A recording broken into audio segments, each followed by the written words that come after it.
네, 그 세계보건기구가 신종 코로나 바이러스에 대해서 국제적 공중보건 비상사태를 선포했죠. 이런 가운데 국내에서는 7번째 확진 환자가 발생했습니다. 이 전문가와 함께 자세한 이야기 좀 나눠보겠습니다. 지금 김우주 고려대 구로병원 감염내과 교수 연결돼 있습니다. 김 교수님 나와 계시죠? 예, 예, 감사합니다.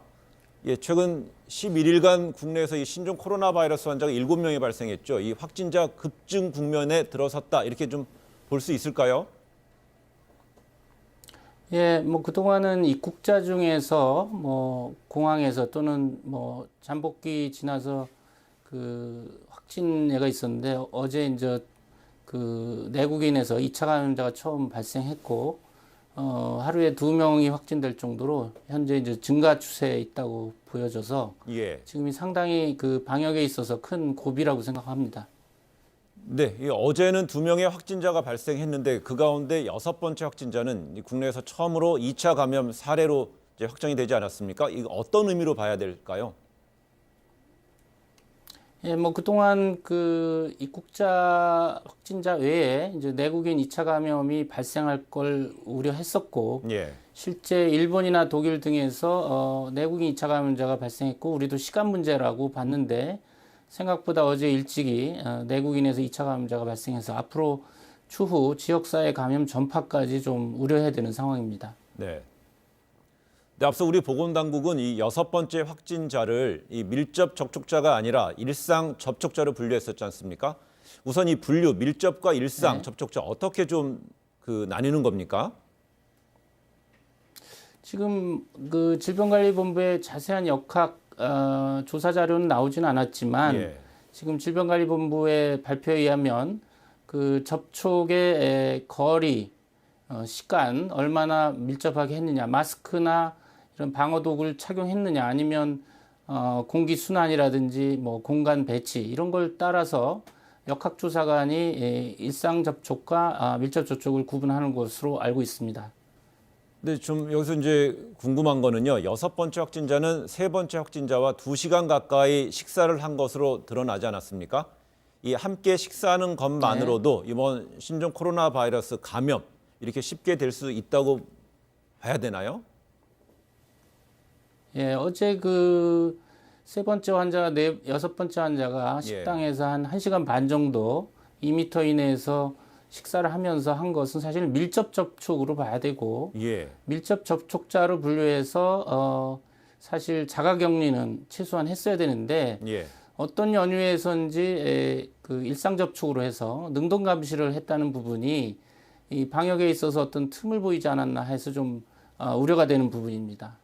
그러면 우리 김 교수께서는 보건당국에서 이 6번째 확진자를 왜 밀접 접촉자로 분류하지 않았을까 해서 이제 의구심을 제시하셨는데 조금 전에 말씀 중에 네. 자가 격리를 정도는 했어야 되는데 단지 능동 감시자로만 분류했다는 것은 그분은 자유롭게 네. 그 외부를 돌아다닐 수 있는 상황이었던 거죠. 전화상으로 하루에 한 2차례 정도만 그 상황을 체크하는 것이고요. 예, 이제 자가격리는 자택에서 네. 체류하면서 돌아다니지 않고 14일 동안 이제 보건소에서 연락으로 확인이 되는 부분이고요. 능동감시는 일상생활을 그냥 지역사회 다니면서 일을 보시면서 네. 보건소에서 하루에 2번 연락을 해서 증상이 시작됐는지, 열과 호흡기 증상이 있는지를 확인하는 그 관리 방법입니다. 그래서 밀접 접촉자는 좀 더 위험이 있기 때문에 네. 이제 자가격리를 최소한 해서 네. 좀 더 엄격하게 관리함으로 해서 이 일상 돌아다니면서 또 접촉자가 생길 수 있지 않겠습니까? 네. 아무래도 자가격리의 경우는 사회 노출 위험이 없기 때문에 좀 더 접촉자 수도 적고 위험도 낮아지는 것이죠.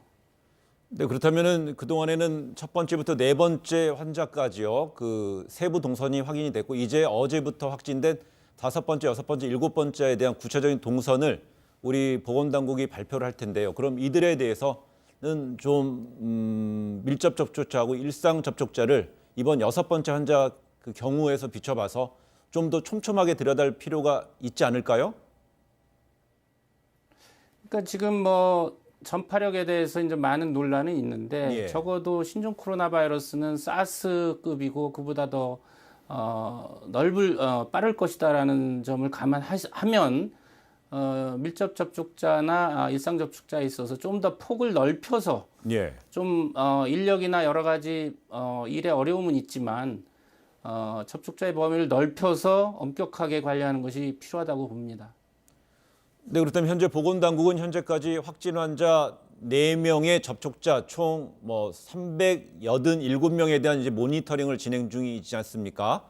그렇다면 그 일상 네. 접촉자들은 그 구분이 관리를 하는데 조금 전에 말씀하셨는데 그분에서 좀 더 강화될 필요가 있다 이렇게 좀 보시는군요.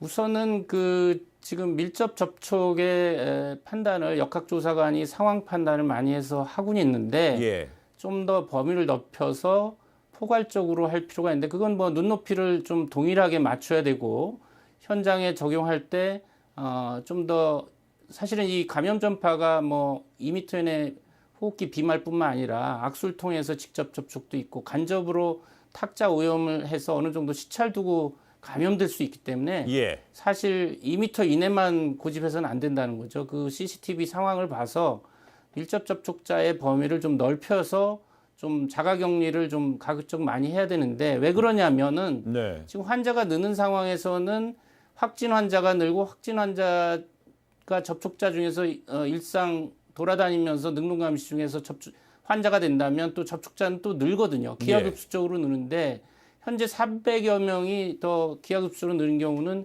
방역에 더 부하가 되고 이 현재 상황도 상당히 어려운 상황인데 큰 부하가 걸리면 이제 방역의 틈이 더 많이 생기기 때문에 네. 아예 지금 초기 단계에서 지역사회 감염 전파가 확산되기 전에 지금 힘들더라도 예. 좀 더 범위를 넓혀서 확실하게 하는 것이 좋겠다는 얘기입니다. 네, 그런 취지에서 제가 하나 질문 더 드려보겠습니다. 6번째 확진자가 이 확진 판정을 받기 전에 어린이집 교사인 딸과 만난 사실이 좀 드러나지 않았습니까? 그렇기 때문에 면역력이 취약한 아이들의 이 3차 감염을 우려하는 목소리가 있습니다. 왜냐하면 딸이 어린이집에서 근무를 하는 분이기 때문에 그렇죠? 네. 지금 그 6번째 확진자의 따님이 이제 어린이집 교사라고 하셨는데 예. 역학조사를 통해서 6번째 확진자가 증상 시작되고 나서 따님하고 얼마나 밀접 접촉을 했는지 그 위험을 우선 분석을 해서 거기에 따라서 어린이집 아이들에 대한 어떤 그 관리라고 하면 관리고 역학조사를 더 심층 조사를 해야 될 것 같습니다. 네. 그렇다면은 이번에 우한 교민이 들어오면서요. 18분은 유증상자로 분류가 돼서 의료기관으로 이제 이송된 상태인데요. 그분들 중에서는 네. 확진자가 나오든요. 아니면 그 음성으로 나오든지 이 보건당국의 관리 안에 있기 때문에 그 부분은 상당히 안심해도 되겠군요. 네. 그 환자분들한테도요. 예, 예, 맞습니다. 지금 18분이 증상이 있는데 예. 그중에 실제 신종 코로나 바이러스 감염자도 있을 수 있고 동시에 요즘 독감 같은 바이러스 감염자도 있을 수 있는데 어쨌든 그런 부분은 확진 방법을 통해서 가려질 수가 있고 현재 안전하게 격리 치료를 받고 있기 때문에 네. 위험은 상당히 낮다고 봅니다. 알겠습니다. 또한 세계보건기구 WHO에서는 이 무증상 감염자도 바이러스를 옮길 가능성이 있다고 발표했지만 우리 질병관리본부에서는 근거가 좀 부족하다 이렇게 얘기했는데 이건 어떻게 좀 받아들여야 될까요?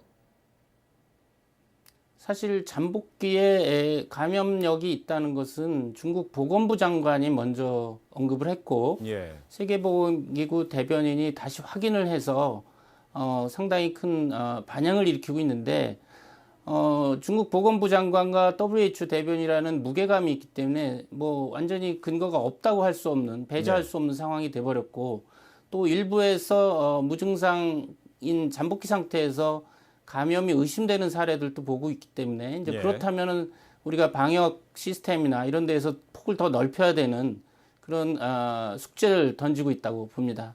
네, 실제 지난 29일이었죠. 중국 우한에서 전세기를 타고 귀국한 일본으로 돌아간 일본인 3명이 신종 코로나 바이러스에 감염이 됐는데 이 가운데 2명은 발열이나 기침 등 이 별다른 증상이 없었다자는 거잖아요. 일본 후생성도 그렇게 발표했고요. 네. 네.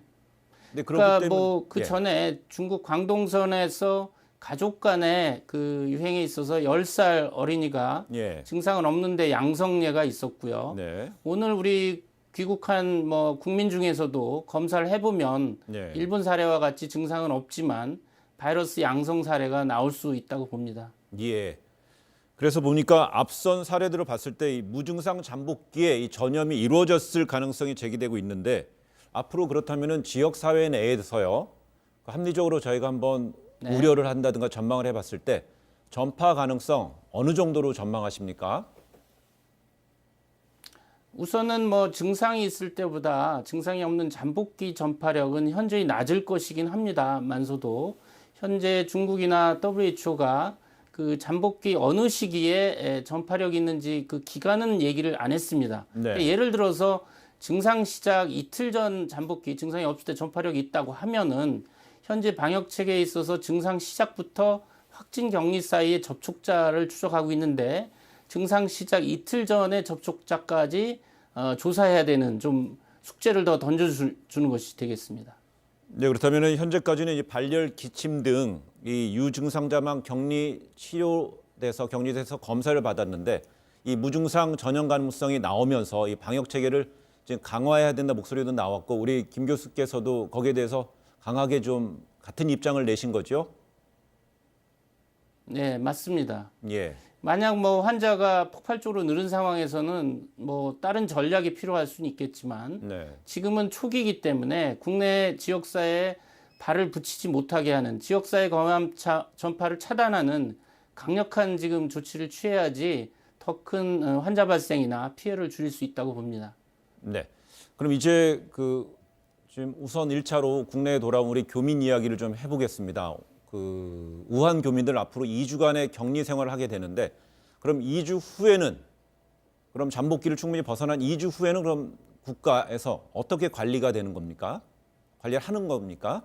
우선 지금 신종 코로나 바이러스 감염 최대 잠복기가 14일 2주기 때문에 예. 그 시점에서 퇴소하기 전에 일단 건강검진을 다시 해서 확실하게 바이러스로부터 감염이 없고 안전하다. 그런 시점에서 이제 댁으로 가시면 될 텐데 물론 퇴소하고 나서 얼마 동안 뭐 능동 감시를 할지 이런 여부를 좀 지금 평가를 해야 될 것 같습니다. 이제 입소했기 때문에 경과를 매일 관찰하면서 그 상태에 따라서 14일 퇴소 시점에서의 집에 가셔가지고 어떤 보건소에서 능동 감시를 한다든지 이런 네. 방법을 좀 지금 결정해야 될 것으로 생각이 됩니다.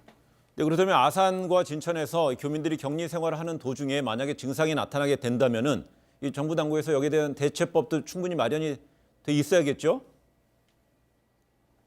당연합니다. 뭐 격리 중에 뭐 독방에서 지금 안전하게 수용되시는 걸로 알고 있는데 매일 열이나 호흡기 증상을 체크해서 증상이 있다면 확진 검사를 해서 적절하게 격리 치료를 받을 것으로 예상이 됩니다. 네, 좀 전에 화면에 나왔지만은요, 이 교민들을 이송하는 이 기사분들도 있고요. 관련해서 이제 의료진들도 있고요, 직원들도 있을 텐데 그분들에 대해서도 뭐 철저하게 관리가 좀 돼야 될 거라는 좀 생각이 들고요. 우리 우한 교민들의 격리 수용 시설을 아산과 진천으로 선정한 것에 대해서 이 감염내과 전문가로서는 어떻게 판단하고 계십니까?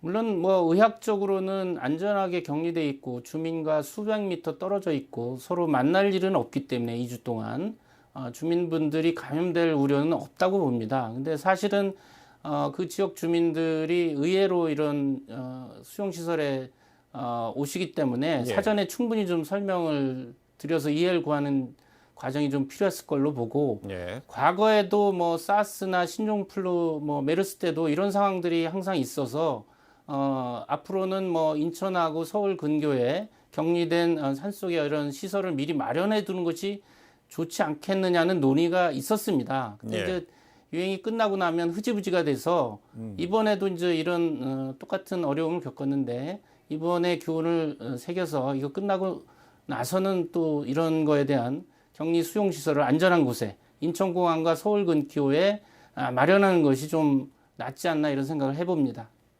네, 제가 한번 마지막으로 질문 드려보겠습니다. 우리 질병관리본부가 신종 코로나 바이러스 감염 여부를 6시간 안에 신속하게 검사할 수 있게 됐다고 밝혔습니다. 어떤 의미입니까? 예, 그것은 상당히 이제 고무적이고 반가운 그 소식이고요. 예.